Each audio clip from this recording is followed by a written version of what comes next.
Well, this week I had a great opportunity to interview a wonderful guy by the name of Cody Hall, who's the founder of Octiva Healthcare.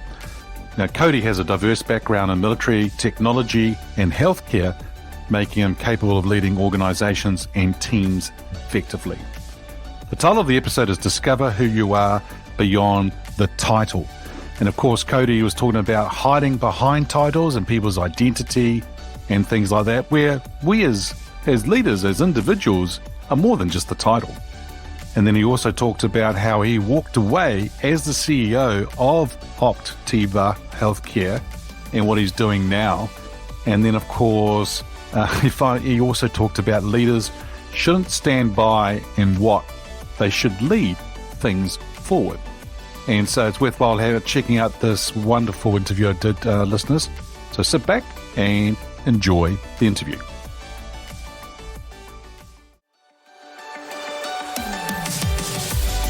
Welcome to Leadership is Changing. Each week, we and our guests provide information and insights through exploring leading change. This is taking your leadership to another level by finding the balance between executive excellence and personal well-being through stories that inspire real change. It's time to adapt in our fast-moving world when leadership is changing with your host, Dennis Giannoutsas. Hey listeners, I'm here with Cody Hall, a wonderful guest to have with on the Leadership is Changing podcast. Cody, a massive welcome to you. Thank you for having me. Awesome. Now, whereabouts in the world are you today? I'm in lovely Las Vegas. Las Vegas. Isn't that where you normally live, or you live somewhere else? So Vegas is my U.S. home, but 75% of the time I'm in southern Mexico, next to Guadalajara. Right. Okay, cool. Now, the other thing I wanted to ask you was about your background. So tell us a little bit more about you and about your background. Yeah, well, I started my careers off in the military right out of high school, where I was able to serve with the Marine Corps Special Operations. When I left my military time, I got lucky break, started with Apple, worked with Apple for many years, from Apple to Amazon. From Amazon, I started dual wielding my days because I had so much free time. And so I worked at Amazon during the nights, and then I'd work at a startup during the day. And then I abandoned Amazon to go work for startups in Santa Monica and LA, where I had opportunity to work with pharmaceutical startups and tech startups.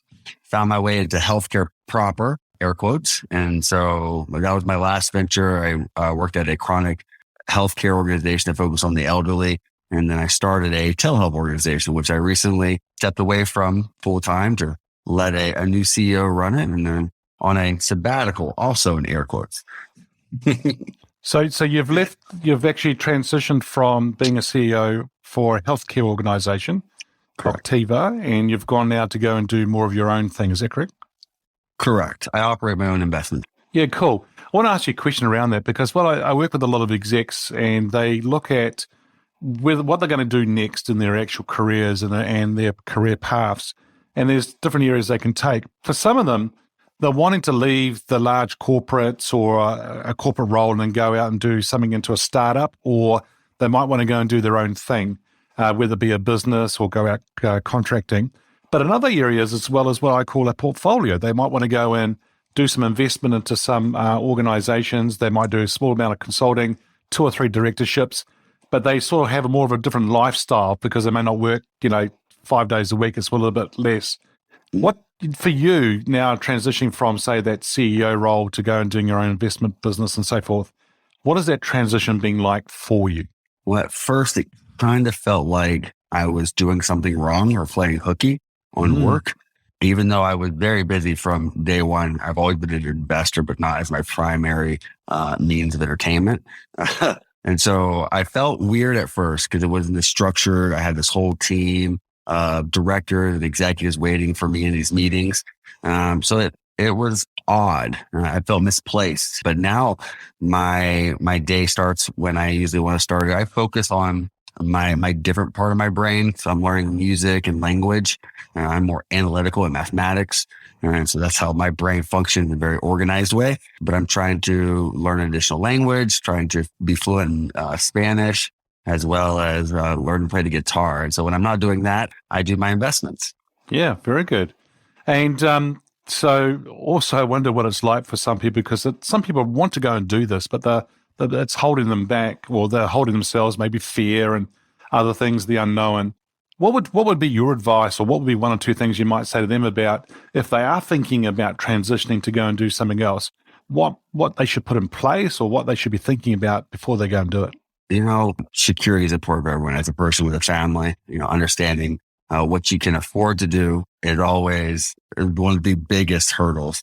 But for me, it was more so I realized one day that I was running on a treadmill chasing a carrot, and the life that I was seeking to have was standing next to the treadmill watching me.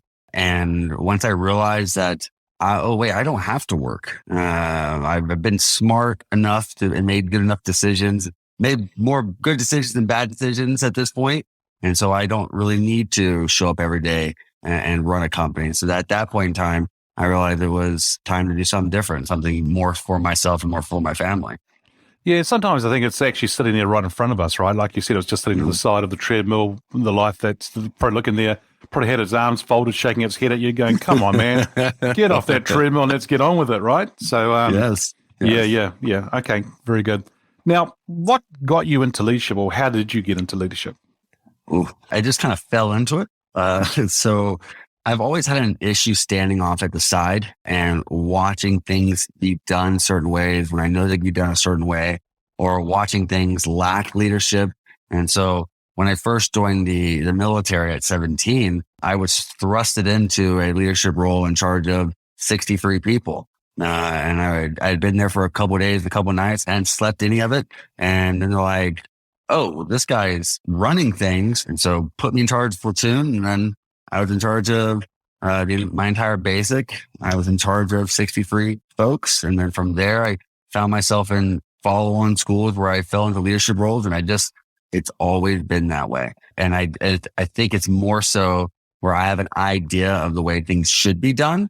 And so I have the gumpture to say something about it and do something about it. So I just put myself in those positions. Yeah. And do you have high expectations of yourself and others when you've had that idea of, I know how things should be run? Yes. And so I have, no one expects more out of me than myself. And that's his own set of issues. And I think that, yes, I have high expectations, but I also, which plays a problem when you're not the person in charge. And I have been a leadership challenge in my days. However, I learned once from a guy, Ray Jarvis from Apple, one of my leaders there, where he said, sometimes realizing when you're not the person with the answers is the most complex question. And so learning that in my life, where I'm like, okay, I'm not the person who's going to lead this or going to answer these questions or these concerns or these voids, that's difficult for someone with my mentality. And then the next question is, who should be the person running this now? Yes. Yeah. Interesting. Yeah. And tell me, this person could be alive or from history. Who's your favorite leader and why? Oof. I think there's a lot of people that really come into, I don't think one person. Sure. My son, his middle name is going to be Theodore, from Theodore Roosevelt. So I'm a very big fan of Theodore Roosevelt. And, one of my favorite quotes by him is success is the success is the positive mindset we keep between failures. And so, I'm a big Teddy Roosevelt fan, but also on the charisma side, I'm an Obama fan. I'm a big Ronald Reagan fan. And so it goes back into the ancient times. So I picked from the different characteristics. I don't think there's one perfect leader, but there's a lot of good examples. And is there one common theme possibly through all of those three different names that you've just mentioned? And there's probably others as well. Is there a common theme that you sort of admire about them? Yeah, I think it comes down to more so how they behave in some of the most difficult situations. You look at Theodore, you look at Obama, and you look at folks like Ronald Reagan, who during their presidencies, they had very tough times, trying times, recessions, war, and the way that they kind of bared that burden and still maintain themselves as a calm leader, but also being human at the same time. It's admirable. Yeah. Very good. Now, if you were to have a coffee, in other words, you and Theodore Roosevelt is sitting on a bench, a park bench somewhere, having a coffee or whatever you want to drink, would there be a question? What would be the one question you want to ask him? That'd be difficult. I would have lots of questions, but if I sat there and I asked Theodore, what would be the thing that encouraged him in his darkest hours? So what's that one thing you look to when you failed beyond the period in which you thought you were going to failed at things you normally succeed at, or just the dark moments? What gave you the strength, with internal, external, to step back up, brush off your shoulders, and go out and begin? Because we all fail, but it's like, what makes us say, I'm going to endure this opportunity for failure one more time and get up and do it again and fall down? So that'd be an interesting understanding of his mindset. Yeah, I think that's what John Wayne talks about, right? The courage is falling off the horse, getting back on the saddle and doing it, feeling the fear and just doing it anyhow, right? Yeah, and I think, it's really cool. That would be great to just see the two of you having that coffee and listening to that answer. That'd be pretty cool to have done. Okay, so let's talk about things here in the sense that the title here of the show is called Leadership is Changing. When I mention that title or that statement, what does that mean for Cody? I first think of leadership is always changing. And so it changes per situation, per person, per generation that you're leading. So whether it's millennials, X, and I think that leadership, it represents the fluidity of it all, and just how we have to be the right shape and the right density at the right time. Yeah. And when you say the fluidity of it changing all the time, I use a different word. I talk about the glue, but I think being fluid is actually quite a nice way of putting it as well. When you think about that, what are some things that leaders should be thinking about when they're trying to be fluid, or they're trying to have that glue and be the thing to bring it all together? What are some things that they should be thinking about? Well, I think it's understanding your environment. As leaders, we should definitely assess our people, our task, our mission. And I think a lot of those things are going to influence our demeanor, our approach. It's easy to be patient and calm when you have a year and a lot of funding, years and fundings to do things. And when you have not a lot of funding, not a lot of time, it's really easy to be snappy, demanding, pressing, and forget that the people who are accomplishing the things for you, the people who are breaking their back, are also people with emotions, challenges, families, lives. And so I think it's, as a leader, as a company leader, as a small unit leader, we have to assess our environment, our mission. I think that listeners, I think what I'm hearing Cody say is, what kind of leader do you want to be? And I was just writing this note down, actually, Cody. What kind of leader do you want to be when your back is up against the wall? Because it's easy when you've got things going, but it's what type of leader you want to be? We, in the military, I had a captain who was in the Battle of Fallujah in Iraq. And he was saying that we realize what we're made of when the lead to air density increases. And so, and I say this in every moment, and my spouse has seen me through, I've made a lot of money and I've done a lot of great things. And I've also lost a lot of money and done a lot of bad things. I've had a lot of my own failures, and I've been on my own bottom of the oceans. And in those moments, I've always been, I'll figure it out. We're going to do this. I'm calm. I'm not blaming people. And I think that it's always interesting to see people when their back's against the wall, what they're made of, what is the merit of their character. And that's when you're gonna find out who that person really is. Wow, merit of your character. I love that. I think it's so true. It plays a big part of who we are. But you're right. I mean, there's failures and there's the successes as well, but that's where we grow. And that's where our character is developed as well and grows as well. But yeah, it's an interesting way to look at it for sure. Yeah. Now, Cody, what I'm finding here in life is that things are getting faster, whether it be technology, data, business, social, investment, all of that kind of stuff, right, is actually getting very faster and faster. A leader in today's world, what do they need to do to be successful in this fast-paced, ever-changing world? Well, you have to be diversified, and not just saying in your investments, but in you as a person. What is your capabilities? What is your preparation? And I know I ask myself, and I've joked about it many times, like, oh, I've made it this far. And the only reason I ever got a bachelor's degree is because society said I needed one. And now I look, I'm going to start my master's in accounting next year. not because I want to be anything to do with an accountant, but I want to add that to my tool belt. I want to learn, I know Spanish, but I want to be fluent in Spanish. Why? Maybe one day I'll be running an entire company whose primary language is Spanish. And I think as leaders, as we look out in our runway, the faster we move, the faster society moves, the faster we move as people, the further out our decision making needs to be. And so when I look at what I'm doing today, I'm asking myself what the environment of fall 2023 is going to look like. And that's where I'm making my decisions and my investments and everything. I'm not looking at like what I'm going to do right now and this pending a recession is going to happen. In my mind, the recessions happen. What am I doing to make my money off and my future off what's already taken place in the near future for me? Okay, sort of what I'm hearing here is that you're preempting and having that vision, preempting the future, preparing yourself, whether it be investing in yourself around things like a master's or learning Spanish. But you actually said some key words before. It's about diversification is one thing, and it's about, well, it's not just about investments, it's about you as a person and your capabilities and your preparation, that key word, preparation. And that's what you're doing is you're preparing. I think a lot of leaders need to prepare more. I think too many of them are what I call shoot from the hip and just give it a go and see what happens. And they use this word a lot. And I go, leaders do not use this word and should not use this word called try. I might try and do my best. I might try and do this.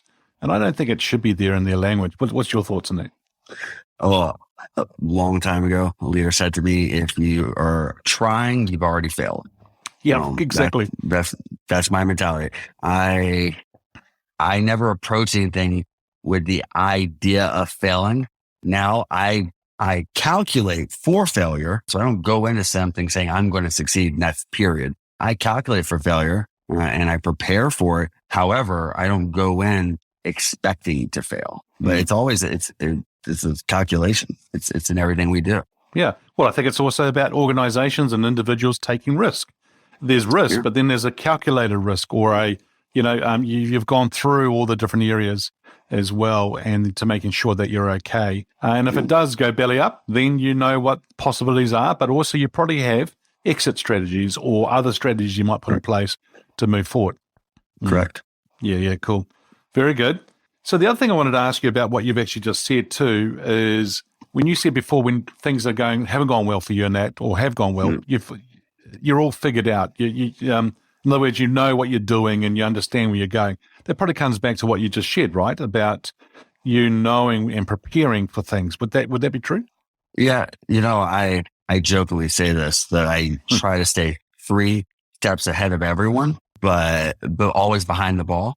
And so, and the mentality is I suffer from a type of PTSD, which causes high functioning anxiety. So my brain is in many ways always functioning through if this and that scenarios. And so I always am thinking, well, what's the end of the year going to look like if I have everything go well, everything go wrong, everything in between. So I see these scenarios in my head and I'm already thinking them through. So when they happen, I'm like, well, this was on the table. And so now what did I think I was going to do when this was on the table? This is what I'm going to do. And I think that's what many leaders need to do. I think oftentimes, like you said, they were surprised and shoot from the hip and they have this like deer in the headlight looks like, oh man, this is happening. This is not what I want, what I was expecting. And the thing is teams can see that. People can see that. It's more so like, okay, this was a possibility. Take out file number 2, open it up. And then now we take action. Yeah. In other words, wake up. I mean, if you're a deer in the headlights of a car, you're going to get hit. And so you need to wake up and be prepared to be able to move and go wherever you need to go. And I think that's the ability about the agility side of things, or being adaptable and being able to move quickly in relation to it. So yeah, very good. I like what you said as well about I'm preparing for failure in the sense that it's more about I know what to do if something else happens, a different scenario. And that's where you're coming from in that space. Yeah. Well, it reminds me, and there's so many great drawbacks to the military during this leadership podcast. And one of the things I tell you all the time, well, I don't plan on getting shot, but I'm still going to put my plates in my vest. And so it's not on the docket. It's not what I desire to happen. However, if this, then that, I I expected this, therefore I'm ready. And so you have to have those in your back pocket. And you talked about your tool belt. I think you said the tool belt, and this is what you're doing. The masters, the Spanish. It's just putting things, what I call in the toolkit, and getting ready for it. And so, listeners, if you're somebody who's wanting to move forward in your career and you're wanting to go and do different things, you might want to start doing things now and start thinking about where you want to be in 2 years' time. In fact, where you want to be in 5 years' time, because the next 1 or 2 jobs, it's not just the next one, it's the one after that. And I think, Cody, that a lot of people I work with, they don't think about, they just go, oh, what's my next job? And I go, what's that got to do with it? They go, what do you mean? Where do you want to be in 5 years in your life? Because the job, the business, the investment, it's just the vehicle that's going to help you get there. I told my daughter this the other day, and I said, we do today what others do not want to do so that tomorrow we can do what they can't. And it was the same thing when I left Tira, and the chairman of the board was like, well, what are you going to do? I'm like, well, I think I'm going to get a master's in accounting. He's like, oh, that's not, accounting is not really what I would put you in. I'm like, I know, that's why I'm going to do it. And so I'm going to do it not because it's easy, but because it's hard. And isn't it interesting how, and I don't know what the person was like, but a lot of people can't handle, or when someone goes and does something different out of the status quo. Yeah. Yep. They have this expectations that you go from CEO, then probably onto a board or a chair and things like that, plus other things. But if you're going to do something different, what's going on here? There's something must be wrong with them. I think it's interesting to find I joke that I'm a stay-at-home yoga dad because I am a stay-at-home yoga dad. Yeah. And I think it is confusing for people just to see like, okay, so you went from starting a company as the founder and CEO to leaving it. Were you going to do another company? Well, probably, but not right now. And it's like, it's discovering who you are when your title doesn't explain it all. And I think that is like when you're saying, who is Cody, right? Is Cody a dad? Is Cody a yoga master, which I'm not? But it's this idea of figuring out who we are beyond what our job is, what we do for a living. And I ask my daughter all the time, like, not what do you want to do when you grow up, but what are you passionate about? What's going to make Zoe when she's older? Not, do you want to be a doctor or do you want to be an entrepreneur? What do you want to achieve in your own passion? Mm-hmm. So can you say that again to us, if you remember? Discover who you are when? Beyond the title? Yeah. Discover who you are beyond the title. Yeah, excellent. Yeah, wow, I love that. I think the other thing here is that a lot of people, their identity is around that title. They go to a barbecue, they go to somewhere. What do you do? Well, who are you? Oh, my name's Cody. What do you do? Oh, I'm a CEO. Really? That does everything for you. They're like, oh, well, this is the guy who started a company, takes himself serious. It answers so many questions for that person. yeah, it does. But then it doesn't give you all the rest of the picture. It gives a small part of the picture. Yeah, and I think it's important for us. Okay, cool. Very good. You and I have been talking about leadership and leaders. If we change lens now and we start thinking from the perspective of an employee, how has employees' expectations of leaders changed? Well, I think it spurs from one, what employees expect from companies. And so therefore what the companies are expecting from the leaders and kind of that duality. And I think it's more of this recognition that there's a human side to all of this. And I think that we look at 90s leadership, early 2000s, this transition into millennials hitting the workforce and drove and now Z's and X's. And we see these people who want to be more than just a person pushing paper or a person doing a task and then being forgotten. They want to become something beyond the job description. And so they want to have an impact on the company, an impact on someone, something. And they expect that guidance, that development from their leaders. And there's a lot of leaders who are not prepared to do that. So I think that creates a lot of I was just talking to someone about this today. The world has record unemployment numbers, job creations everywhere going on. And they're like, oh my goodness, why aren't people wanting to work? People don't want to work as hard as they used to anymore. No, it's because that 20-year-old kid realized that he could mine Bitcoin from his closet and make $5,000 a month, but he's not going to work as a barber or shoveling, asphalt. He's going to play video games or start a podcast or be a streamer And because he doesn't have to worry about paying his rent anymore because there's another way of approaching it. And it wasn't available to that person. So therefore they became the leader that they wanted to be and did their own development. That's what's happening. It's really interesting. I've just watched my dad, who's just turned 80 at the beginning of the year, just retire 5 weeks ago. And he retired at the age of 80 because he was in coffee roasting and coffee business for 63 years. But he's gone and he's retired. But, he could see the business change a lot over the years, right? And these young guys, well, what are they doing? And they're not really working. Well, it's different from when it was in the past. And I totally agree with what you're saying. I mean, there is people who are doing the Bitcoin are doing other things and they're doing very well in life. And people say, oh, but they're not working. Well, actually, they're working probably smarter than some of us are working right now. They're working different. It's still work. It's just different than a 9-to-5 job. Well, and I think that and drawing it back to leaving a CEO role and then finding out like, how do you define yourself and what success is? And most people, when they leave roles, like, okay, what's next? What's that next step on that ladder? Mine was the opposite. I asked myself, well, what do I need? What does my life need on a month-to-month basis to not dive into my savings? Because I hate using my savings. And I never touch a principal in my investments. And so not to touch anything that I've accumulated, but also not do anything. What do I need? And that's what I asked myself. And it's very little. I'm a minimalist across the board. I don't like a lot of things. I do like cars, but other than that, everything else is I got one pair of shoes and I got a set of gym clothes and like, that's what I have. And I realized that me and my family, we don't need a whole lot. And so I don't have to really try that hard, which is not my nature because I'm a very try hard person. But I'm going down a different path and experiencing a different reality. And I think that it wasn't participating in what's next. Well, I think a lot of people have clutter in their life, whether it be stuff at home, things that they've purchased and things like that. And then there's also clutter in their life about baggage from the past. Then there's this clutter or / noise that we're hearing in the marketplace today and everything that's going on.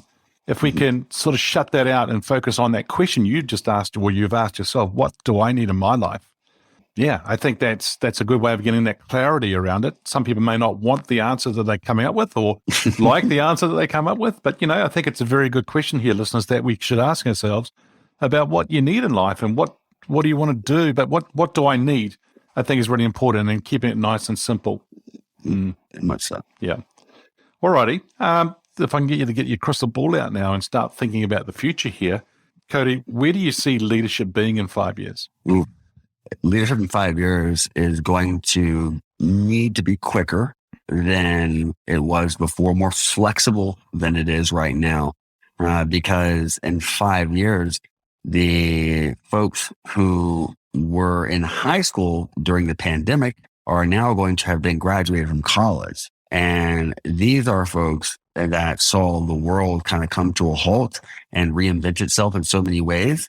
And so the way they're going into university, the way they're going into their tradesmanships is going to be different than when I went and when you went. And now those folks are going to now be going into what we call entry-level jobs. And they're going to be like, whoa.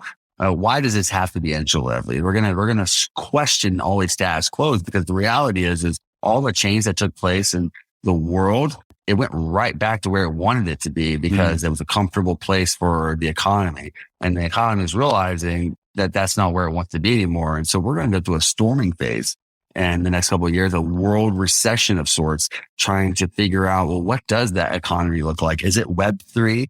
Is it the world running off the gold standard of Bitcoin? Like, what does that world look like? And leaders are going to have to realize that the people that is starting their job after college, who coming in and making $65,000 a year, may also be a Web3 developer in their own time, may also be a crypto enthusiast, may also be in NFTs. You just don't know where these kids, right? I say that respectfully. Sure. These kids are going to be in 5 years. And those are the people we're going to be leading, who aren't going to say, you know what? I don't have to keep this job. So you tell me why I should be here. That's a good point.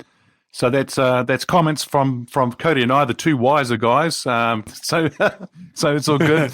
But yeah, I mean, look, that is changing, and we will see that change happen for a lot for people.